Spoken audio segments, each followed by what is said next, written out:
إن الحمد لله نحمده ونستعينه ونؤمن به ونتوكل عليه ونعوذ بالله من شرور أنفسنا ومن سيئات أعمالنا من يهده الله فلا مضل له ومن يضلل فلا هادي له أشهد أن لا إله إلا الله وأشهد أن محمدا عبده ورسوله أرسله بالهدى ودين الحق ليظهره على الدين كله ولو كره المشركون اللهم صل على محمد وعلى آل محمد كما صليت على إبراهيم وعلى آل إبراهيم إنك حميد مجيد أما بعد فإن خير الكلام كلام الله وخير الحديث كتاب الله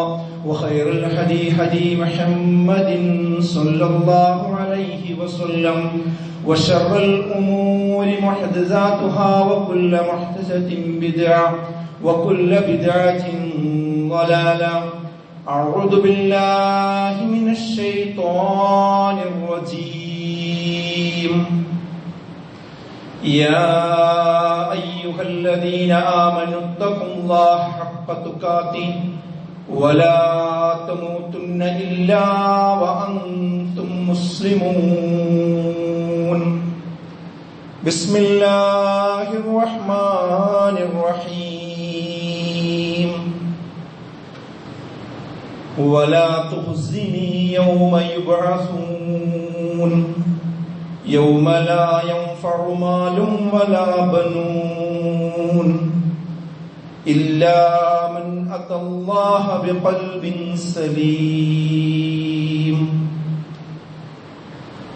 ബഹുമാന്യനായ സത്യവിശ്വാസികളെ വിശ്വാസം, അള്ളാഹുവിനെ സൂക്ഷിച്ചുകൊണ്ട് അവന്റെ വിധിവിലക്കുകൾ ജീവിതത്തിന്റെ എല്ലാ മേഖലയിലും എല്ലാ സന്ദർഭത്തിലും പാലിച്ചുകൊണ്ട് ജീവിക്കണമെന്ന് ഏവരെയും ഓർമ്മപ്പെടുത്തുകയാണ്, വസിയത്ത് ചെയ്യുകയാണ്.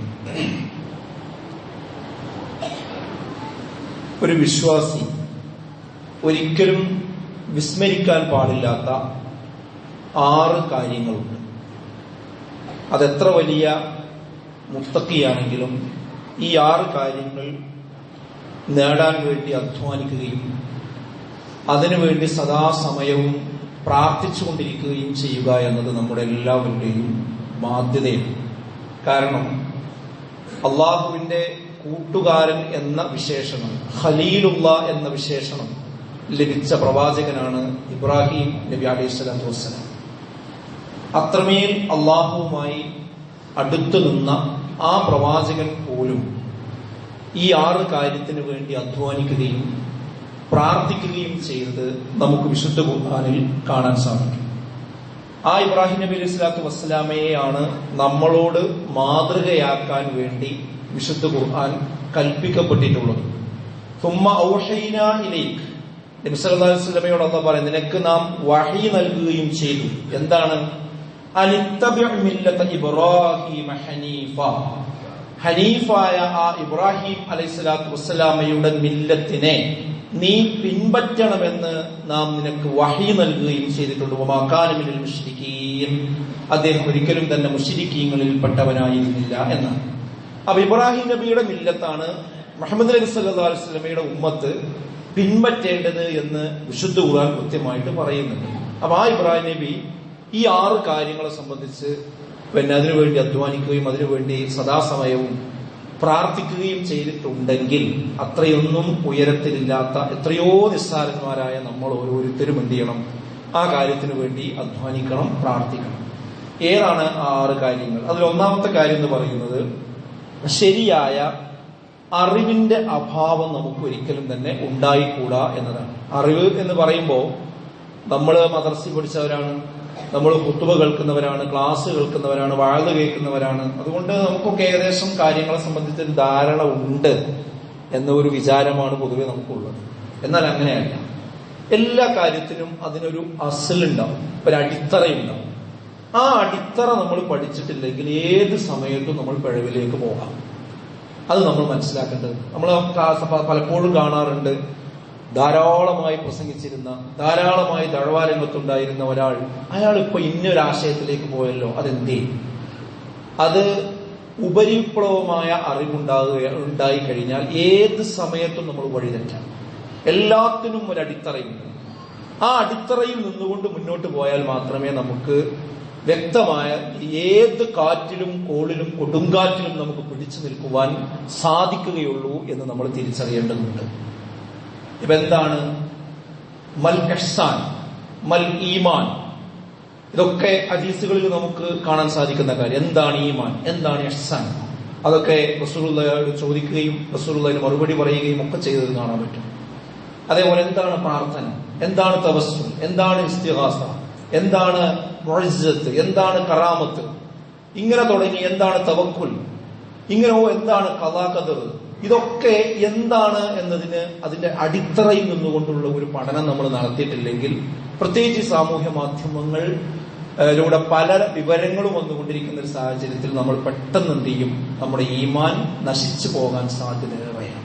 അതുകൊണ്ട് തഹ്ഖീഖുള്ള ഒരു പഠനം, ഒരറിവ് ഉണ്ടാവുക എന്നത് ഒരു വിശ്വാസിക്ക് അതിന് ശ്രമിക്കും വേണം, പ്രാർത്ഥിക്കും വേണം. ഇബ്രാഹിം നബി പ്രാർത്ഥിച്ചു നോക്കൂ നിങ്ങൾ. ഇബ്രാഹിം നബി അലൈഹി സ്വലാത്തു വസ്സലാം ആ കാര്യം പ്രാർത്ഥിക്കുന്നു. റബ്ബി ഹബ്ലി ഹുക്മ എന്നാണ്. എനിക്ക് തത്വജ്ഞാനം നൽകണേ. ഇബ്രാഹിം നബിയുടെ പ്രാർത്ഥന, എനിക്ക് ശരിയായ അവഗാഹമുള്ള ആ പഠനം, അറിവ് എനിക്ക് നൽകണേ എന്ന് ഇബ്രാഹിം നബി അലൈഹി സ്വലാത്തു വസ്സലാം പ്രാർത്ഥിച്ചത് നമുക്ക് കാണാൻ കഴിയും. അതാണ് ഒന്ന്. രണ്ടാമത്തെ കാര്യം എന്ന് പറയുന്നത്, നമ്മളെപ്പോഴും നല്ലവരോടൊപ്പമാണ് നാം ഉള്ളത് എന്ന് നമ്മൾ ഉറപ്പുവരുത്തേണ്ടതുണ്ട്. അതായത് നമ്മുടെ വിശ്വാസം പഴച്ചു പോകാൻ വലിയ ഒരു സാധ്യതയാണ് നമ്മൾ ജീവിക്കുന്ന ഇടം മലിനമാവുക എന്നത്.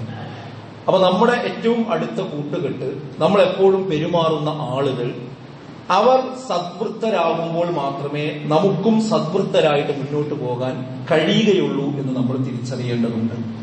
പലപ്പോഴും ഇന്ന് സാമൂഹ്യ മാധ്യമങ്ങളിലാണ് ആളുകൾക്ക് കൂടുതൽ പരിചയക്കാരുള്ളത്. അതിന് നമ്മൾ ഫ്രണ്ട്സ്, ഫോളോവേഴ്സ് എന്നൊക്കെ നമ്മൾ വിളിക്കും. പക്ഷെ നമുക്ക് അങ്ങോട്ട് പലരെയും അറിയില്ല. നമ്മള് ഫേസ്ബുക്കിനും നമ്മുടെ യൂട്യൂബിനും നമ്മുടെ ഇൻസ്റ്റാഗ്രാമിനും ഒക്കെ ലൈക്ക് അടിക്കുന്ന ഒരുപാട് ആളുകളുണ്ടാവും. ആരാണെന്ന് പോലും അറിയില്ല. എന്നിട്ട് നമ്മൾ സംസാരിക്കുകയും നമ്മൾ ഇടുന്ന പോസ്റ്റുകൾക്ക് താഴെ ഓരോരുത്തരും വന്ന് കമന്റുകൾ നൽകും. ആ കമന്റുകളിൽ വഴിതെറ്റിയ എത്ര ആളുകൾ നമുക്ക് കാണാൻ കഴിയും. അതായത് ആ കമന്റുകൾ, ഏറ്റവും കൂടുതൽ കമന്റ് എന്താണോ പറയുന്നത് ആ കമന്റിനനുസരിച്ച് പിന്നീട് സംസാരിക്കുകയും പിന്നീട് ആക്ട് ചെയ്യുകയും പിന്നീട് ആ ഒരു മേഖലയിലേക്ക് കടന്നു പോവുകയും ചെയ്ത് വഴിതെറ്റിയ ഒട്ടനവധി ആളുകളെ നമുക്ക് കാണാൻ കഴിയും. അതൊക്കെ എന്താ പ്രശ്നം? അടിത്തറ ഇല്ലാതിരിക്കുകയും നമ്മുടെ ഒരു വൃത്തം എന്ന് പറയുന്നത്, നമ്മുടെ ഒരു യൂണിവേഴ്സ് എന്ന് പറയുന്നത് ഒരു നന്മയുടെ യൂണിവേഴ്സ് അല്ലാതായി മാറുകയും ചെയ്യുമ്പോൾ നമ്മൾ അറിയാതെ നമ്മളെ ഇതിൽ നിന്ന് തെറ്റിച്ചു കൊണ്ടുപോകും.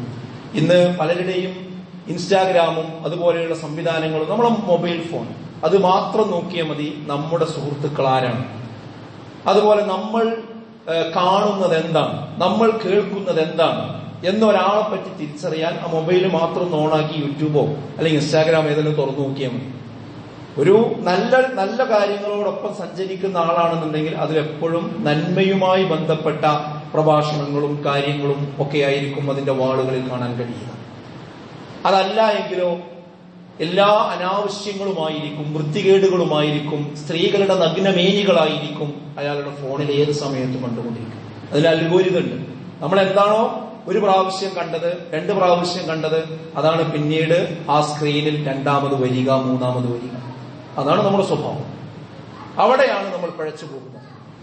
അതുകൊണ്ട് തന്നെ നമ്മൾ രണ്ടാമതായി തിരിച്ചറിയേണ്ട ഒരു കാര്യം, നമ്മളെപ്പോഴും നന്മയോടൊപ്പമാണ്, നല്ലവരോടൊപ്പമാണ്. നമ്മുടെ ഫ്രണ്ട്സ്, നമ്മുടെ ചുറ്റുമുള്ള വലയം എന്ന് പറയുന്നത് നന്മയോടൊപ്പമുള്ളവരാണ് എന്ന് നമ്മൾ ഉറപ്പുവരുത്തണം. അതിനുവേണ്ടി പ്രാർത്ഥിക്കണം. ഇബ്രാഹിം നബി അലൈഹി സ്വലാത്തു വസ്സലാം പ്രാർത്ഥിച്ച രണ്ടാമത്തെ കാര്യം അതായിരുന്നു സജ്ജനങ്ങളോടൊപ്പം എന്നെ ചേർക്കുകയും ചെയ്യണം പടച്ചോനെ. ആരാ പ്രാർത്ഥിക്കുന്നത്? ഇബ്രാഹിം നബി. ഇബ്രാഹിം നബി ഇങ്ങനെയൊക്കെ നന്മ ചെയ്തിട്ടും പ്രാർത്ഥിക്കുകയാണെന്ന്, പടച്ചോനെ നല്ലവരോടൊപ്പം എന്നെ ചേർക്കണേ. അതുകൊണ്ട് ദുനിയാവിലും ആഖിറത്തിലും ഇബ്രാഹിം നബി അലൈഹി സ്വലാത്തു വസ്സലാമയെ നല്ലവരോടൊപ്പം ചേർത്തിക്കൊടുത്തു എന്ന് വിശുദ്ധ ഖുർആൻ തന്നെ ഓർമ്മപ്പെടുത്തുന്നത് നമുക്ക് കാണാൻ കഴിയും. മൂന്നാമത്തെ കാര്യം എന്ന് പറയുന്നത് എന്താ വെച്ചാൽ, വിശ്വാസികളെ മുറിവേൽപ്പിച്ചുകൊണ്ട് ഒരിക്കലും നമ്മൾ ഇവിടെ നിന്ന് മരണപ്പെട്ടു പോകരുത്. നമ്മുടെ കാലശേഷം നല്ലത് മാത്രമായിരിക്കണം നമ്മെക്കുറിച്ച് മറ്റുള്ളവർക്ക് പറയാനുണ്ടാവേണ്ടത്. ഇന്ന് പല ആളുകളും ഈ കാര്യം അശ്രദ്ധമായി തള്ളിക്കളയുന്നുണ്ട്. പ്രത്യേകിച്ച് കുറെ പ്രായമൊക്കെ ഉണ്ടാവുമ്പോൾ നമുക്കറിയാം മരണം ഏത് സമയത്തും നമുക്ക് കടന്നു വരും. പക്ഷേ പ്രായമാകുമ്പോൾ കുറച്ച് കൂടുതൽ സാധ്യതയുണ്ട് മരണത്തിലേക്ക്. എന്നാൽ ആ സമയത്താണ് ഒരുപാട് ആളുകളോട് ചെറിയ ചെറിയ കാര്യത്തിന് പിണങ്ങി ആളുകളുടെയൊക്കെ അനിഷ്ടം സമ്പാദിച്ച് അങ്ങനെയാണ് നമ്മൾ മരിച്ചുപോയി ഇവിടെ കൊണ്ടുവന്ന് മയ്യത്ത് നിസ്കരിക്കുമ്പോൾ ഇതാ ഇദ്ദേഹത്തിന് നിങ്ങൾ എല്ലാവരും വിട്ടുപുറത്തു കൊടുക്കണം എന്നൊക്കെ പറയുമ്പോൾ അത് പല ആളുകളുടെ മനസ്സിലും അദ്ദേഹം വാക്കുകൊണ്ടോ പ്രവർത്തനം കൊണ്ടോ മുറിവേൽപ്പിച്ചിട്ടുണ്ട് എങ്കിൽ അത് വലിയ പ്രയാസമാണ്. അതുകൊണ്ട് നമ്മൾ മനസ്സിലാക്കണം, എപ്പോഴാണ് നമ്മൾ മരിക്കുക നമുക്ക് പറയാൻ കഴിയില്ല. നമ്മൾ മരിച്ചാൽ നമ്മുടെ പിന്നിൽ നിന്ന് നമുക്ക് മയ്യത്ത് നമസ്കരിക്കുന്ന ആളുകൾക്ക് മനസ്സ് തട്ടി അല്ലാഹുമ്മ ഗ്ഫിർ ലഹു എന്ന് പറയാനുള്ള ഒരു അവസ്ഥയിലായിരിക്കണം നമ്മൾ ജീവിക്കേണ്ടത് എന്നതാണ്. അഥവാ നമ്മൾ മരിച്ചു കഴിഞ്ഞാലും നമ്മളെ കുറിച്ച് നല്ലതേ ഈ നാട്ടിൽ നിലനിൽക്കാൻ പാടുള്ളൂ, നല്ല സംസാരങ്ങളെ കേൾക്കാൻ പാടുള്ളൂ. അതല്ലാതെ ചില ആളുകളെ കുറിച്ച് നേരെ തിരിച്ചാണ്. അയാൾ ആ വീട്ടിൽ നിന്ന് പോയി കഴിഞ്ഞാൽ ആ വീട് നന്നാവും എന്നല്ല നമ്മളെ കുറിച്ച് പറയേണ്ടത്. അയാൾ ആ മഹല്ലിൽ ഇല്ലാതിരുന്നാൽ ആ മഹല്ല് നന്നാകും എന്നല്ല നമ്മളെ പറ്റി പറയേണ്ടത്. അയാൾ ആ സ്ഥാപനത്തിൽ നിന്ന് പോയാൽ ആ സ്ഥാപനം നന്നാകും എന്നല്ല നമ്മളെ കുറിച്ച് ആളുകൾ വിശദീകരിക്കേണ്ടത്. അയാള് ആ നാട്ടിലില്ല എങ്കിൽ ആ നാട് നന്നാകും എന്നല്ല പറയേണ്ടത്, നേരെ തിരിച്ചാണ് പറയേണ്ടത്. അയാളുള്ള സമയത്ത് ആ കുടുംബം നല്ല കുടുംബമായിരുന്നു, അയാളുള്ള സമയത്ത് ആ മഹല്ല് നല്ലൊരു മഹല്ലായിരുന്നു, അയാളുള്ള സമയത്ത് ആ നാട് എന്തിനും ഏതിനും അദ്ദേഹത്തിന്റെ അടുക്കൽ പോയി പരിഹാരം കാണാൻ സാധിച്ചിരുന്നു, അയാളുള്ള കാലത്ത് ആ സമൂഹം ഏറ്റവും നേർരേഖയിലൂടെയാണ് സഞ്ചരിച്ചിരുന്നത് എന്നു പറയാൻ നമ്മളെ കുറിച്ച് പറയാൻ കഴിയണമെന്നതാണ്. നോക്കൂ, നിങ്ങൾ ഇബ്രാഹിം നബി സ്വല്ലല്ലാഹു അലൈഹി വസല്ലമയുടെ പ്രാർത്ഥന വജ്അൽനി ലിസാന സുദ്ഖിൻ ഫിൽ ആഖിരീൻ, പിൽക്കാലക്കാർക്കിടയിൽ എനിക്ക് സൽകീർത്തി ഉണ്ടാക്കുകയും ചെയ്യണേ. ഇബ്രാഹിം പ്രാർത്ഥിക്കുകയാണ്, പടച്ചോനെ ഞാൻ മരണപ്പെട്ടു പോയാൽ, ആ വഫാത്തായാൽ എന്റെ പിന്നിൽ വരുന്ന ആളുകൾക്ക് എന്നെ കുറിച്ച് നല്ല വിചാരം ഉണ്ടാക്കാൻ പടച്ചോനെ എന്ന് ഇബ്രാഹിം നബി സ്വല്ലല്ലാഹു അലൈഹി വസല്ലം പ്രാർത്ഥിക്കുന്നുണ്ട്. അത് ഉണ്ടാക്കി പടച്ചോ. വേറെ ആയത്ത് പറയുന്നു നിങ്ങൾ, നമ്മുടെ കാര്യത്തിൽ നിന്നും നാം അവർക്ക് നൽകുകയും ചെയ്തു, കാരുണ്യം നൽകുകയും ചെയ്തു. അവർക്ക് നാം ഉന്നതമായ സൽകീർത്തി ഉണ്ടാക്കുകയും ചെയ്തു എന്നാണ്. വേദക്കാരായ ഏതു മതസ്ഥരും ഇബ്രാഹിം നബി അലൈഹി സ്വലാത്തു വസ്സലാമയെ ഇന്നും ബഹുമാനിക്കാനുള്ള കാരണം ഇബ്രാഹിം നബിയുടെ ഈ പ്രാർത്ഥനയാണ് എന്ന് നമ്മൾ മനസ്സിലാക്കേണ്ടതുണ്ട്. അപ്പൊ നമ്മൾ മനസ്സിലാക്കേണ്ട ഒരു കാര്യം എന്താ, നമ്മൾ ഇവിടുന്ന് മരിച്ചു പോകുമ്പോൾ നമ്മളെ പറ്റി നല്ലത് പറയുന്ന ഒരവസ്ഥ കുടുംബത്തിലും നാട്ടിലും മഹല്ലിലും നമ്മൾ ജോലി ചെയ്യുന്ന സ്ഥലത്തും അങ്ങനെ ഒരു ഇടപെടൽ നമുക്ക് നടത്താൻ കഴിയണം. അതിന് നമുക്ക് ക്ഷമ വേണം, നമ്മുടെ സ്വഭാവത്തിൽ നമ്മൾ എഡിറ്റിങ്ങുകൾ വരുത്തണം. അങ്ങനെയുള്ള ഒരു രീതിയിലായിരിക്കണം നമ്മുടെ ജീവിതം. നാലാമത്തെ കാര്യം എന്താ അറിയോ, സ്വർഗത്തിന് വേണ്ടി പ്രവർത്തിച്ചാൽ പോരാ, അതിനുവേണ്ടി ചോദിക്കുക കൂടി വേണം. നമ്മൾ എത്രത്തോളം ചോദിക്കലുണ്ട്? നമുക്കൊരു ധാരണയാണ് എന്ത്, ഞാൻ ഒന്ന് ജുമഴക്ക് വന്നില്ലേ, ഞാൻ സുബഹിസ്കരിച്ചില്ലേ, ഞാൻ അഞ്ചുവാത്ത് നിസ്കരിക്കണില്ലേ, ഞാൻ ഈ രംഗത്തന്നെ ഉള്ളത്, അപ്പൊ പടച്ചോൻ ഞാൻ സ്വർഗത്തേക്ക് കൊണ്ടുപോയിക്കോളും. അങ്ങനെയല്ല. നമ്മൾ എത്ര വലിയ മുത്തക്കിയാണെങ്കിലും എത്ര നല്ല സൽക്കർമ്മം ചെയ്യുന്നുണ്ടെങ്കിലും അള്ളാന്റെ കാരുണ്യം കൊണ്ട് നമ്മെ മൂടിയാലല്ലാതെ നമുക്ക് സ്വർഗം കിട്ടില്ല. സ്വർഗം ചോദിക്കന്നെ വേണം. നമ്മളിതൊക്കെ ചെയ്താലും ചോദിക്കണം. അപ്പോ ആ കഅബാലയം പടുത്തുയർത്തിയ ശേഷം പടച്ചോൻ പറഞ്ഞിട്ടാണ് കഅബാലയം എന്ത് ചെയ്യുന്നത്, ഇബ്രാഹിം നബി ഇസ്മായിൽ നബി പടുത്തുയർത്തുന്നത്. അള്ളാഹ് പറഞ്ഞിട്ടാണ്. അള്ളാഹ് പറഞ്ഞിട്ട് ആ പണി എടുത്തിട്ട് പിന്നെ പ്രാർത്ഥിക്കണം, റബ്ബനാ തഖബ്ബൽ മിന്നാ, പടച്ചോനെ ഞങ്ങളിൽ നിന്ന് ഇത് സ്വീകരിക്കണേ. നിങ്ങളൊന്ന് ആലോചിച്ചു. അപ്പൊ ഇബ്രാഹിം നബിയുടെ ജീവിതത്തിൽ മൊത്തത്തിൽ കാണാൻ പറ്റും, വജ്അൽനീ മിൻ വറസതി ജന്നത്തിൻ നഈം, എന്നെ നീ സുഖസമ്പൂർണമായ സ്വർഗത്തിന്റെ അവകാശികളിൽ ഉൾപ്പെടുത്തണം നാഥാ. ഇബ്രാഹിം നബി സ്വല്ലല്ലാഹു അലൈഹി വസല്ലം പ്രാർത്ഥിക്കും. അപ്പൊ എത്ര കർമ്മങ്ങൾ ചെയ്താലും സ്വർഗം തരണേന്ന് എന്ത് ചെയ്യണം, നമ്മൾ ദിവസേന നമ്മൾ പ്രാർത്ഥിച്ചു കൊണ്ടിരിക്കുക എന്നത് വളരെ പ്രധാനപ്പെട്ട ഒരു കാര്യമാണ്. അഞ്ചാമത്തെ വിഷയം എന്താണെന്ന് ചോദിച്ചാൽ, സ്വാലിഹീങ്ങളായ നമ്മുടെ മക്കളുടെ പ്രാർത്ഥന ലഭിക്കാൻ മാതാപിതാക്കളും യോഗ്യത നേടണം എന്നതാണ്. ഞാൻ അങ്ങനെ പറയാനുള്ള കാരണം എന്താ അറിയോ, വലതും സ്വാലിഹും യദ്ഉ ലഹു എന്നുണ്ടല്ലോ. 3 കാര്യങ്ങൾ മുറിഞ്ഞു പോകൂല. ആ 3 കാര്യത്തിൽ ഒന്നെന്താ, സ്വാലിഹീങ്ങളായ സന്താനങ്ങളുടെ പ്രാർത്ഥന നമുക്ക് എപ്പോഴും കിട്ടിക്കൊണ്ടിരിക്കും. നമ്മൾ മരിച്ചാലും അത് ആ മക്കളെ നല്ല നിലക്ക് വളർത്തിയുള്ള ഗുണം. പക്ഷേ അപൂർവം ചില വീടുകളിലെങ്കിലും നമ്മൾ കാണുന്ന ഒരു കാഴ്ച എന്താ വെച്ചാൽ, മക്കളൊക്കെ വളരെ ഉഷാറായി, അവർ കൃത്യമായിട്ട് നിസ്കരിക്കുന്നുണ്ടാവും, ദീനി ബോധമുണ്ടാവും, പടച്ചോനെ പേടിയുണ്ടാവും, ഒക്കെ ഉണ്ടാവും. പക്ഷേ വാപ്പാരിപ്പുള വൈക്ക് വരാത്തൊരവസ്ഥ പല സ്ഥലങ്ങളിലും നമുക്ക് കാണാൻ സാധിക്കാം. ചില മക്കൾ എന്ത് ചെയ്യും, ഇദ്ദേഹത്തെ ഞങ്ങൾ എന്ത് ചെയ്യും എന്നാലോചിച്ച് ഇടങ്ങാറാകുന്ന ഒരുപാട് ആൾക്കാരുണ്ട്. അപ്പൊ ആ മകന് പ്രാർത്ഥിക്കണമെങ്കിൽ അതിന് യോഗ്യത ആർക്ക് വേണം? ആ പ്രാർത്ഥന കിട്ടാനുള്ള യോഗ്യത ആർക്ക് വേണം? വാപ്പാക്ക് വേണം. അതും ഇബ്രാഹിം നബി അലൈഹി സ്വലാത്തു വസ്സലാമയുടെ ജീവിതത്തിൽ നമുക്ക് കാണാൻ കഴിയുന്ന ഒരു കാര്യമാണ്. നോക്കൂ, നിങ്ങൾ ഇബ്രാഹിം നബി പ്രാർത്ഥിക്കണം,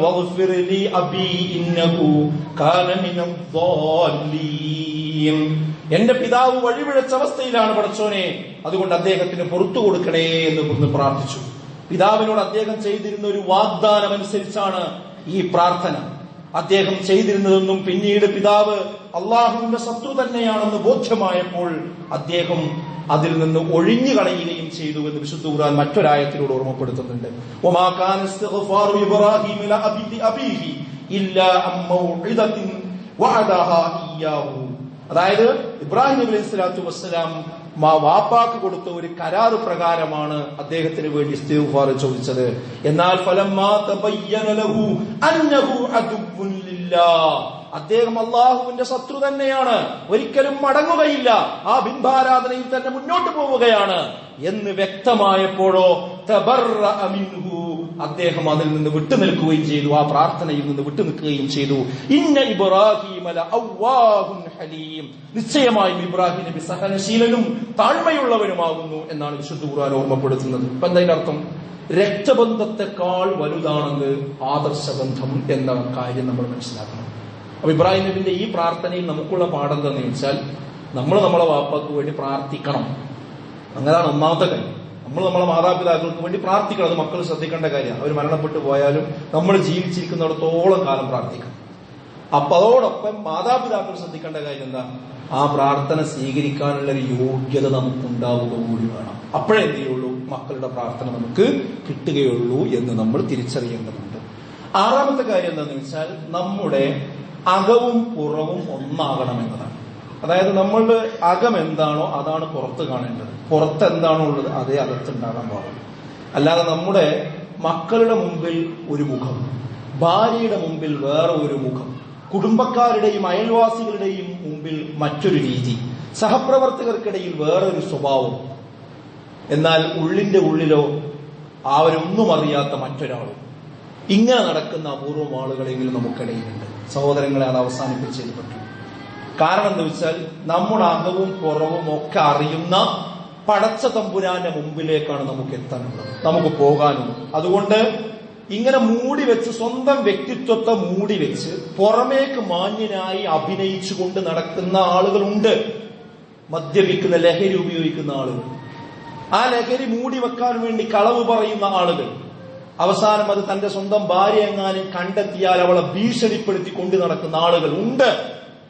അങ്ങനെ തന്റെ സ്വാധീനം ഉപയോഗിച്ച്, അധികാരം ഉപയോഗിച്ച് തന്റെ എല്ലാ ന്യൂനതകളും ആളുകൾ അറിയാതെ സൂക്ഷിച്ചുകൊണ്ട് പുറത്തേക്ക് വളരെ പകൽമാന്യന്മാരായി നടക്കുന്ന ആളുകൾ ശ്രദ്ധിക്കേണ്ടതാണെന്ത്?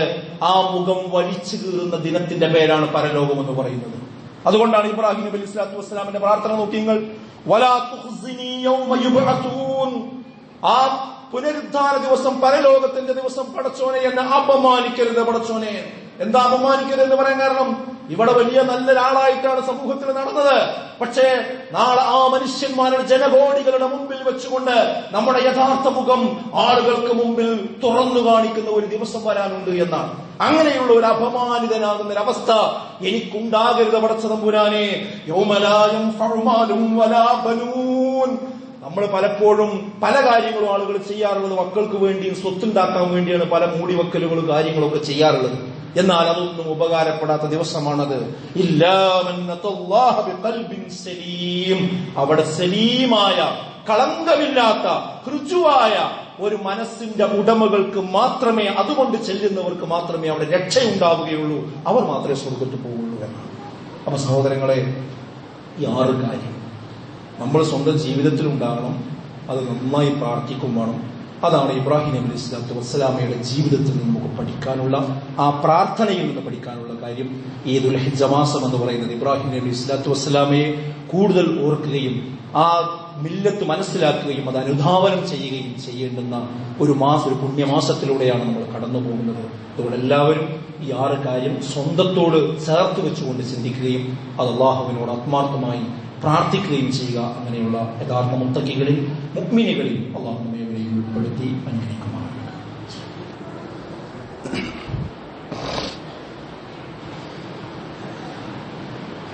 അൽഹംദുലില്ലാഹ് വസ്സലാത്തു വസ്സലാമു അലാ റസൂലില്ലാഹ് വഅലാ ആലിഹി വസഹ്ബിഹി അജ്മഈൻ. ബഹുമാനരായ സത്യവിശ്വാസികളെ, വിശ്വാസികളെ, അള്ളാഹുവിനെ സൂക്ഷിച്ച് ജീവിക്കണമെന്ന് ഒരിക്കൽ കൂടി ഓർമ്മപ്പെടുത്തുകയാണ്, വസിയത്ത് ചെയ്യുകയാണ്. നാം ഇപ്പോൾ കടന്നു പോകുന്ന ഈ ദിനങ്ങൾ നേരത്തെ സൂചിപ്പിച്ചതുപോലെ ദുൽഹിജ്ജയിലെ 1-ന്റെയും 10-ന്റെയും ഇടയിലുള്ള ദിനങ്ങളിലാണ്. ഈ കാര്യം നമ്മൾ ഒരിക്കലും തന്നെ വിസ്മരിക്കരുത്. ഇന്ന് ദുൽഹിജ്ജ 2 ഈ ദിനങ്ങളുടെ പുണ്യം നമ്മൾ കഴിഞ്ഞ ഖുതുബകളിലൊക്കെ കേട്ടതാണ്. പരമാവധി സൽക്കർമ്മങ്ങൾ വർദ്ധിപ്പിക്കേണ്ട ദിവസങ്ങളാണിത്. എന്താ ഒരു പുതിയ സൽക്കർമ്മം എടുത്ത് ചെയ്യുക എന്നുള്ളതല്ല, നിലവിൽ ചെയ്തുകൊണ്ടിരിക്കുന്ന നമ്മുടെ നമസ്കാരങ്ങളിൽ ജമാഅത്തായി നിർവഹിക്കുക, അതുപോലെ വിശുദ്ധ ഖുർആന്റെ പാരായണം വർദ്ധിപ്പിക്കുക, തക്ബീറും തഹ്ലീലും ഇസ്തിഗ്ഫാറും സുബ്ഹാനല്ലാഹും അങ്ങനെ ദിക്റുകൾ പരമാവധി വർദ്ധിപ്പിക്കുക, കഴിയുന്ന ആളുകൾ സുന്നത്തുകളും നോമ്പുകൾ നോൽക്കുക. അങ്ങനെ അതിലേറ്റവും പ്രബലമായ ഒരു സുന്നത്ത് നോമ്പാണ് ഈ അറഫാ ദിനത്തിന്റെ നോമ്പ് എന്ന് പറയുന്നത്, അഥവാ ദുൽഹിജ്ജ 9 നോമ്പ് എന്ന് പറയുന്നത്. അതിനെക്കുറിച്ച് വസുഇല അൻ സൗമി അറഫ, അറഫാ ദിനത്തിന്റെ നോമ്പിനെ കുറിച്ച് റസൂലുള്ളാഹി സ്വല്ലല്ലാഹു അലൈഹി വസല്ലമയോട് ചോദിക്കപ്പെട്ടു. ഫഖാല, അപ്പോൾ റസൂൽ തന്നെ കൊടുത്ത മറുപടി എന്താ?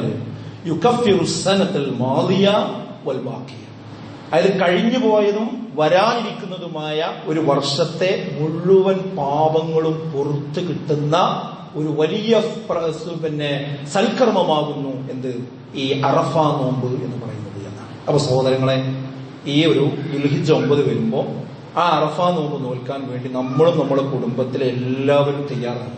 കാരണം കഴിഞ്ഞു പോയതും വരാനിരിക്കുന്നതുമായ മുഴുവൻ പാപങ്ങൾ, ഒരു വർഷത്തെ മുഴുവൻ പാപങ്ങൾ പുറത്തു കിട്ടാൻ പറ്റുന്ന ഒരു സുന്നത്ത് നോമ്പാണ് അറഫ നോമ്പ് എന്ന് പറയുന്നത്. ഈ നോമ്പ് അറഫയിൽ നിൽക്കുന്ന ആളുകൾക്കില്ല, അവർക്ക് ആ നോമ്പ് നോൽക്കേണ്ടതില്ല. അറഫക്ക് പുറത്തുള്ള നമുക്കാണെന്ത് ഈ നോമ്പ് നോൽക്കുവാനുള്ള ബാധ്യതയുള്ളത്. കാരണം അവരെ സംബന്ധിച്ചിടത്തോളം അൽ ഹജ്ജു അറഫ എന്നാണ്. അറഫ എന്ന് പറയുന്നത് ഹജ്ജാകുന്നു എന്നാണ്. അതാണ് അറഫയുടെ ഹജ്ജിന്റെ മർമ്മം, റൂഹ് എന്ന് പറയുന്നത്. അതുകൊണ്ട് അവിടെ വെച്ചുകൊണ്ട് നടക്കുന്ന പ്രാർത്ഥന അള്ളാഹു കേൾക്കുക തന്നെ ചെയ്യും. അപ്പൊ അവർക്ക് എമ്പാടും അവിടെ പാപമോചനത്തിനുള്ള അവസരമുണ്ട്. എന്നാൽ നമ്മളെ സംബന്ധിച്ചിടത്തോളം ഈ അറഫ നോമ്പിലൂടെയാണ് ആ പുണ്യം നമുക്ക് നേടാനുള്ളത്. അപ്പൊ ഇവിടെ നമുക്കൊരു ചോദ്യം ഉയരും, എന്നാണ് അറഫ ദിനം, എന്നാണ് അറഫ നോമ്പ് നമ്മൾ നോൽക്കേണ്ടത്? ഇതിനെ സംബന്ധിച്ച് നമ്മൾ മനസ്സിലാക്കേണ്ടത് വളരെ ലളിതമാണ് ആ വിഷയം. അതിനടിസ്ഥാനം പ്രവാചകൻ സല്ലല്ലാഹു അലൈഹി വസല്ലം നമ്മളോട് പറഞ്ഞിട്ടുണ്ട്. എന്താ അതിന്റെ അടിസ്ഥാനം? സൂമൂ ലിറുയതിഹി വഅഫ്തിറൂ ലിറുയതിഹി ഫൈൻ ഉമ്മ അലൈക്കും ഫഖ്ദിറൂ ലഹു. മാസപ്പിറവി കണ്ടു കഴിഞ്ഞാൽ നിങ്ങൾ നോമ്പ് നോൽക്കുക, മാസപ്പിറവി കണ്ടാൽ നോമ്പ് അവസാനിപ്പിക്കുകയും ചെയ്യുക. എന്നാൽ കാർമേഘം മൂടിപ്പോയാൽ നിങ്ങൾ 30 പൂർത്തീകരിക്കുകയും ചെയ്യുക. എന്നിട്ട് ശേഷം ഒന്നായിട്ട് കാണുക. ഇത്ര കറക്റ്റാണ് ഈ ഹദീസ്. നോക്കിങ്ങൾ ഒരു കൺഫ്യൂഷനും ഇനി ഈ വിഷയത്തിൽ ആവശ്യമില്ല. അതായത് അറബി മാസം എന്ന് പറയുന്നത് 29 30 ആയിരിക്കും, 31 ഉണ്ടാവില്ല, 28 ഉണ്ടാവില്ല, 29 30 ആയിരിക്കും. അപ്പൊ എന്നാ മാസം നോക്കേണ്ടത്? 29 ചക്രവാളത്തിലേക്ക് 29 നോക്കേണ്ടത്. അന്ന് നോക്കിയിട്ട് കണ്ടാൽ, അങ്ങനെ തന്നെയാണ് ഹദീസ്, കണ്ടാൽ പിറ്റേ ദിവസം ഒന്നും കണ്ടില്ല. അവിടെ ശ്രദ്ധിക്കേണ്ട കാര്യം എന്താ? സാധനം അവിടെ ഉണ്ട്, അതിന്റെ പ്രയോഗത അലൈക്കും. അതായത് ചക്രവാളത്തിൽ ചന്ദ്രനുണ്ട്, സൂര്യൻ അസ്തമിച്ച ശേഷവും ചക്രവാളത്തിൽ ചന്ദ്രനുണ്ട്. പക്ഷേ മേഘം കൊണ്ട് മൂടി, അവിടെ ഇല്ലായിട്ടല്ല, നമുക്ക് കാണില്ല, മേഘം കൊണ്ട് മൂടി. അപ്പൊ എന്താ ചെയ്യേണ്ടത്? അവിടെ ഉണ്ട്, ചക്രവാളത്തിൽ ഉണ്ടായാ മതി, എന്നാ ഒന്നായി നല്ല നിങ്ങൾ 30 പൂർത്തിയാക്കണം. എന്നിട്ട് പിറ്റേ അടുത്ത ദിവസം എന്ത് ചെയ്യണം? ഒന്നാക്കണം. ഈ അത്ര വ്യക്തമായിട്ട് പറയുന്നത് എന്താ അറിയോ? അടുത്ത കാലത്ത് ചിലരിപ്പോ ഒരു പുതിയ വ്യാഖ്യാനം കൊണ്ടുവരുന്നുണ്ട്. എന്താണ്? നബി സല്ലല്ലാഹു അലൈഹി വസല്ലമിന്റെ കാലത്ത് ഈ ശാസ്ത്രവും അതേപോലെ തന്നെ ഈ കലണ്ടറും ആധുനിക സൗകര്യങ്ങളൊന്നും ഇല്ലാത്ത അവസ്ഥ ഉള്ളതുകൊണ്ട് നോക്കാൻ പറഞ്ഞതാണ് ആകാശത്തേക്ക്. ഇപ്പൊ എല്ലാ സൗകര്യവും അതേപോലെ തന്നെ എത്ര മിനിറ്റ് ഉണ്ട് എന്ന് കലണ്ടറിലൊക്കെ ഉള്ളത് കൊണ്ട് ഇനി ആകാശത്തേക്ക് നോക്കേണ്ട കാര്യമില്ല. ഇനി എന്ത് ചെയ്താൽ മതി? ഈ ഹദീസ് പ്രകാരം കലണ്ടർക്ക് നോക്കിയാൽ മതി, അഥവാ കണക്ക് നോക്കിയാൽ മതി. കണ്ണുകൊണ്ട് നോക്കണ്ട, കണക്കോട് നോക്കിയാൽ മതി. ഇതാ പുതിയ വ്യാഖ്യാനം. ഇത് ഒരിക്കലും ഒരു വിശ്വാസിക്ക് സ്വീകരിക്കാൻ പാടുള്ള വ്യാഖ്യാനമല്ല. കാരണം എന്താ അറിയോ, ഈ ഹദീസ് തന്നെ പറഞ്ഞാൽ എന്താ അറിയോ, അവിടെ ഉണ്ട് സാധനം, പക്ഷെ കാർമിക കൊണ്ട് മൂടി. എന്നാൽ നിങ്ങൾ 30 പൂർത്തിയാക്കണം എന്നാണ്. അഥവാ കാഴ്ചയാണ് അടിസ്ഥാനം. അത് നഗ്ന നേത്രം കൊണ്ട് കാണാം, അതുപോലെ തന്നെ മറ്റു ഉപകരണങ്ങൾ ഉപയോഗിച്ചുകൊണ്ട് കാണാം. അതൊന്നും പ്രശ്നമല്ല, പക്ഷെ കാണണം. ഇതാണ് ബേസ്. അപ്പൊ ആ ബേസ് വെച്ച് നോക്കുമ്പോൾ നമ്മുടെ നാട്ടിൽ നമുക്കറിയാം, ഇപ്രാവശ്യം മാസപ്പിറവി ഈ കഴിഞ്ഞ ചൊവ്വാഴ്ചയായിരുന്നു കാണേണ്ടിയിരുന്നത്. അഥവാ ദുൽഖഅദ് 29 കഴിഞ്ഞ ചൊവ്വാഴ്ചയായി. അന്നാണ് 29 നമ്മളെല്ലാവരും നോക്കാൻ പറഞ്ഞു. എല്ലാവരും നോക്കി. പക്ഷേ അന്ന് മാസപ്പിറവി കേരളത്തിൽ എവിടെയും ദൃശ്യമായിട്ടില്ല. അപ്പൊ ഈ ഹദീസ് പ്രകാരം എന്ത് ചെയ്യണം? അന്നുണ്ട് സാധനം, 20, 23, 24 മിനിറ്റ് ഉണ്ട്. പക്ഷേ മൂടി, കാർമേഘം കൊണ്ട് മൂടി, മഴയായതുകൊണ്ട് കണ്ടില്ല. അപ്പൊ ഈ ഹദീസ് പ്രകാരം എന്ത് ചെയ്യണം? 30 പൂർത്തീകരിക്കണം. അങ്ങനെ 30 പൂർത്തീകരിച്ച് ബുധനാഴ്ച 30 പൂർത്തീകരിച്ചു. അപ്പൊ വ്യാഴാഴ്ച എന്തായി? ദുൽഹിജ്ജ 1 കൂട്ടും. അപ്പൊ വ്യാഴാഴ്ച ദുൽഹിജ്ജ 1 ഇന്നത്ര വെള്ളി, ഇന്ന് ദുൽഹിജ്ജ 2. ഇനി ഇങ്ങനെ എണ്ണി കഴിഞ്ഞാൽ ദുൽഹിജ്ജ 9 വരെ അടുത്ത വെള്ളിയാഴ്ച. ദുൽഹിജ്ജ 9 വരെ അടുത്ത വെള്ളിയാഴ്ച ആയിരിക്കും. അടുത്ത ശനിയാഴ്ച ആയിരിക്കും ബലി പെരുന്നാളും വരിക. ഇതാണ് കേരളത്തിൽ എല്ലാവരും പ്രഖ്യാപിച്ച, എല്ലാവരും ഏകകണ്ഠമായി പറഞ്ഞ ഒരു കാര്യമാണ്. അപ്പൊ ഇനി എന്നാ നമ്മള് പിന്നെ അറഫ നോമ്പ് നോൽക്കേണ്ടത്? അപ്പൊ ചില ആളുകൾ പറയും, സംഗതി ഇന്ന് അങ്ങനെയൊക്കെ തന്നെയാണെങ്കിലും ദുൽഹിജ്ജ 9 വെള്ളിയാഴ്ചയാണ്, അങ്ങനെയൊക്കെ ആണെങ്കിലും അത് അറഫയിൽ നിൽക്കുന്ന ദിവസം അവിടെ മക്കയിൽ മാസം കണ്ടിരിക്കുന്നത് അങ്ങനെയല്ലല്ലോ. അവർ നേരത്തെ മാസം കണ്ടിട്ടില്ലേ? അപ്പൊ അവിടുത്തത് വെള്ളിയാഴ്ചയാണല്ലോ അവിടുത്തെ അറഫയുള്ളത്. അപ്പൊ നമ്മൾ അറഫ നോമ്പ് നോക്കുന്നത് വെള്ളിയാഴ്ചയല്ലേ നല്ലത് എന്ന് ചോദിക്കുന്ന ആളുകളുണ്ട്. അവിടെ നമ്മൾ മനസ്സിലാക്കേണ്ട ഒരു കാര്യം, അവിടെ ചില അജ്ഞതകൾ നമുക്കുണ്ട്. ചില ആളുകൾ പറയാറുള്ളത് എന്താണെന്ന് ചോദിച്ചാൽ, അവിടെ അറഫയിൽ നിൽക്കുന്ന ആളുകളോട് ഐക്യദാർഢ്യം പ്രഖ്യാപിച്ചുകൊണ്ടാണ് നമ്മൾ അവിടെ നിന്ന് അറഫ നോമ്പ് നോൽക്കുന്നത്. അത് വെറും ഒരു പ്രസംഗത്തിലെ വാചകം എന്നതല്ലാതെ പ്രമാണത്തിൽ അങ്ങനെ എവിടെയും നമുക്ക് കാണാൻ കഴിയില്ല. അങ്ങനെ ഐക്യദാർഢ്യമാണ്, ഇത് ആരാധനയാണ്, ഇതൊരു ഇബാദത്താണ്. ആ ഇബാദത്ത് ചെയ്യേണ്ടത് നമ്മുടെ നാട്ടിൽ എപ്പോഴാണോ മാസം കണ്ടത്, ആ മാസം കണ്ടത് പ്രഖ്യാപിച്ചതനുസരിച്ചുകൊണ്ടാണ് നമ്മൾ നോമ്പ് നോൽക്കേണ്ടത്. റസൂലുള്ളാഹി പറഞ്ഞത് എന്താ? കാന റസൂലുള്ളാഹി സ്വല്ലല്ലാഹു അലൈഹി വസല്ലം യസൂമു തിസ്അദിൽ ഹിജ്ജ. റസൂലുള്ളാഹി ദുൽഹിജ്ജ 9 നോമ്പ് നോറ്റിരുന്നത്, അറഫ നോമ്പ് നോറ്റിരുന്നത്. അപ്പോ നമ്മുടെ ദുൽഹിജ്ജ 9 എന്ന അന്നാണ് നമ്മൾ എന്ത് ചെയ്യേണ്ടത്? നോമ്പ് നോൽക്കേണ്ടത് എന്ന കാര്യം നമ്മൾ കൃത്യമായി തിരിച്ചറിയേണ്ടതുണ്ട് എന്നാണ്. അപ്പോഴും ചില ആളുകൾ ഒരു അറഫയില് ഹാജിമാര് നിൽക്കുന്ന സമയത്തല്ലേ നമ്മളിവിടെ നോമ്പ് നോൽക്കേണ്ടത്? സുഹൃത്തുക്കളെ, അത് ഒരിക്കലും പ്രായോഗികമല്ലാത്തൊരു കാര്യമാണ്. പ്രായോഗികമല്ലാത്തൊരു കാര്യം ഇസ്ലാം ഒരിക്കലും പറയില്ല. അങ്ങനെ പറഞ്ഞാൽ ഇസ്ലാമിന് പരിഹാസ്യമായി പോകും. കാരണം എന്താന്ന് വെച്ചാൽ നമുക്കറിയാം, അറഫയില് രാവിലെ 6:30 അമേരിക്കയിലെ വാഷിംഗ്ടണിൽ എത്രയാ സമയം? രാത്രി 11:30. 11:30. അതുപോലെ ന്യൂസിലാൻഡിൽ വൈകുന്നേരം 3:30 മണിയാണ്. അറഫയിൽ നിന്ന് ഹാജിമാര് മടങ്ങുമ്പോഴും ന്യൂസിലാൻഡിലെ രാവിലെ 6:30 മാത്രമേ ആവുകയുള്ളൂ. അപ്പൊ അങ്ങനെയാണെങ്കിൽ ഇവർക്ക് ഒരു കാലത്തും ചെയ്യാൻ കഴിയില്ല, നോമ്പൂൽക്കാൻ കഴിയില്ല. ലോകത്തിന്റെ കിടപ്പ് അങ്ങനെയാണ്. അതിന്റെ സമയം നമ്മളും സൗദി അറേബ്യയിൽ തന്നെ 2.5 മണിക്കൂറിന്റെ വ്യത്യാസമുണ്ട്. അങ്ങനെ ഓരോ രാജ്യങ്ങളും തമ്മിൽ ഭയങ്കര വ്യത്യാസമാണ്. അപ്പൊ അവർ അറഫയിൽ നിൽക്കുന്ന സമയത്താണ് നമ്മൾ നോമ്പ് നോൽക്കേണ്ടത് എന്ന് പറഞ്ഞാൽ ഒരുപാട് രാജ്യക്കാർക്ക് എന്ത് ചെയ്യാൻ കഴിയില്ല, ഒരു കാലത്തും എന്ത് ചെയ്യുന്ന അറഫ നോമ്പ് നോൽക്കാൻ കഴിയില്ല. അതൊക്കെ വെറുതെ ആവശ്യമില്ലാത്ത യുക്തി ഉണ്ടാക്കി ആളുകൾ പറഞ്ഞ് അപ്രായോഗികമായ ചില കാര്യങ്ങൾ ഇസ്ലാമിന്റെ മേലിൽ അടിച്ചേൽപ്പിക്കുകയാണ് ചെയ്യുന്നത്. അപ്പൊ ഒരു വസ്വാസും ആ കാര്യത്തിലുമാണ്. ഇതെല്ലാ പ്രാവശ്യവും വസ്വാസം ഉണ്ടാവും. അപ്പോഴൊക്കെ ഈ വിഷയം പറയും. എന്നാലും ആൾക്കാർ ചോദിക്കും, എന്നാൽ അറഫന്റെ അന്നല്ലേ? ഇതെന്താന്ന് വെച്ചാൽ അന്നേ റസൂൽ പറഞ്ഞോടത്ത് നിന്നാ പോലെ. എന്താ നമ്മളോട് പറഞ്ഞത്? മാസപ്പിറവിന്റെ ബേസ് സൂമൂലി റുയത്തിക്ക് വാഫ്തിറുൽ റുയത്തിക്ക് ഫഖദിറു ഫൈനും അലൈക്കും ഫഖദിറുലഹു. നിങ്ങൾ കണ്ടാ നോമ്പ് ഒഴുകി, അല്ലെങ്കിൽ കണ്ടാ അവസാനിപ്പിക്കുകയും ചെയ്യും. മൂടിയാൽ നിങ്ങൾ എന്ത് ചെയ്യും? 30 ദിവസം കൊണ്ട് ഒന്ന് പൂർത്തിയാക്കി. അപ്പൊ നമ്മളെ കാഴ്ചയിൽ നമുക്ക് ഇപ്രാവശ്യം മാസപ്പിറവി കേരളത്തിൽ കണ്ടിട്ടില്ല. അപ്പൊ നമ്മളൊന്ന് അത് 30 പൂർത്തിയാക്കി ഒന്നെടുത്തു. അങ്ങനെ എന്ത് ചെയ്തു? അങ്ങനെ നോക്കുമ്പോൾ നമ്മുടെ ദുൽഹിജ്ജ 9 വരെ അടുത്ത വെള്ളിയാഴ്ചയായിരിക്കും. ശനിയാഴ്ചയാണ് നമ്മുടെ പെരുന്നാളും വരെ. അപ്പൊ നമ്മളൊരു കൺഫ്യൂഷൻ വേണ്ടതില്ല, ഒരു മനസാക്ഷി കുത്തയിലും വേണ്ടതില്ല. ഈ പ്രമാണം അനുസരിച്ച് കാര്യങ്ങൾ ചെയ്യാം. ഇതൊക്കെയാണ് അഹ്ലുസുന്നയുടെ പണ്ഡിതന്മാർ ഈ വിഷയത്തിൽ നമുക്ക് നൽകുന്ന മാർഗരേഖകൾ. നമ്മുടെ യുക്തിയും നമ്മുടെ ബുദ്ധിയും വാട്സപ്പിൽ വരുന്ന വോയിസുകളും വെച്ചുകൊണ്ട് ഒരിക്കലും തന്നെ നമ്മുടെ മതത്തെയും മതാനുഷ്ഠാനങ്ങളെയും അമ്മാനമാടരുത് എന്ന് മാത്രമേ എനിക്ക് ആ കാര്യത്തിൽ സൂചിപ്പിക്കാനുള്ളൂ. അള്ളാഹു ഏറ്റവും ഋജുവായി ചിന്തിക്കുന്ന ആളുകളുടെ കൂട്ടത്തിൽ നമ്മേവരെയും ഉൾപ്പെടുത്തി അനുഗ്രഹിക്കുമാറാകട്ടെ. നമ്മുടെ ജീവിതത്തിൽ വന്നുപോയ ചെറുതും വലുതുമായ എല്ലാ പാപങ്ങളും അല്ലാഹു നമുക്ക് വിട്ടുപുറത്ത് മാപ്പാക്കി തരുമാറാകട്ടെ. ഏറ്റവും നല്ല രീതിയിൽ ഇബാദത്തുകൾ നിർവഹിക്കാനുള്ള തൗഫീക്ക് അല്ലാഹു നമുക്ക് നമ്മുടെ കുടുംബത്തിനും പ്രദാനം ചെയ്യുമാറാകട്ടെ. നമ്മുടെ കൂട്ടത്തിൽ രോഗം കൊണ്ട് കഷ്ടപ്പെടുന്ന ഒരുപാട് ആളുകളുണ്ട്. അവർക്കൊക്കെ അവരുടെ രോഗം അല്ലാഹു സമ്പൂർണ്ണമായി ശിഫ നൽകി അനുഗ്രഹിക്കുമാറാകട്ടെ. നമുക്കെല്ലാവർക്കും അറിയാം, നമ്മുടെ മുണ്ടക്കുന്നത്തുള്ള കുമ്മഞ്ചേരി ഉമ്മർ സാഹിബ്, അദ്ദേഹം നേരത്തെ കാലിന് സ്വാധീനക്കുറവുള്ള ആളാണ്. ഇപ്പോൾ അദ്ദേഹത്തിന്റെ മറ്റേ കാലിന് ഓപ്പറേഷന് വേണ്ടി അഡ്മിറ്റ് ചെയ്തിട്ടുണ്ട്. അത് കാര്യം നിങ്ങളെല്ലാവരുടെ ശ്രദ്ധയിലുമുണ്ടാകണം. അദ്ദേഹത്തിന്റെ ആ ഓപ്പറേഷൻ വിജയിക്കാൻ നമ്മൾ പ്രാർത്ഥിക്കണം. അല്ലാഹു അദ്ദേഹത്തിന് എത്രയും പെട്ടെന്ന് ശമനം നൽകി സമ്പൂർണ്ണമായി പഴയ അവസ്ഥയിലേക്ക് തിരിച്ചു വരാനുള്ള തൗഫീഖ് നൽകി അനുഗ്രഹിക്കുമാറാണ്.